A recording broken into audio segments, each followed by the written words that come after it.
নতুন ধারাবাহিকে ফিরছে অভিনেত্রী স্বস্তিকা ঘোষ।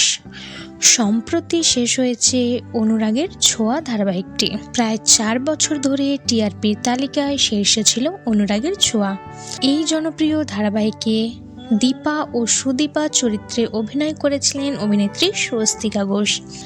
দীপা চরিত্রে অভিনয় করার সময় তার বিপরীতে ছিলেন সূর্য, অর্থাৎ অভিনেতা দেবজ্যোতি দত্ত। এই জুটি ছিল দর্শকদের সবচেয়ে পছন্দের জুটি এবং পরবর্তীতে সুদীপা চরিত্রে অভিনয় করার সময় তার বিপরীতে ছিলেন আদিত্য রায়চৌধুরী, অর্থাৎ অভিনেতা রাহুল মজুমদার।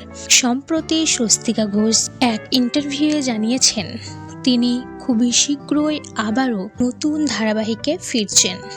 নতুন প্রজেক্টের জন্য প্রতিনিয়ত অফার পাচ্ছেন তিনি এবং নতুন ধারাবাহিকে ফেরার জন্য নিজেকে প্রস্তুত করছেন এবং সব কিছু ঠিক থাকলে সামনের মাসেই শুটিং শুরু হবে তার নতুন ধারাবাহিকের।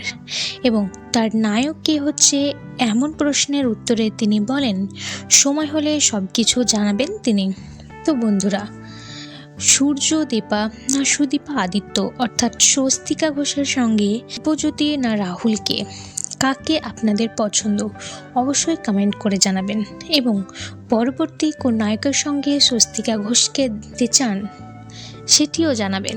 তো বন্ধুরা, ভিডিওটি কেমন লাগলো অবশ্যই কমেন্ট করবেন। ভালো লাগলে একটা লাইক করবেন, চ্যানেলটি সাবস্ক্রাইব করে পাশে থাকবেন।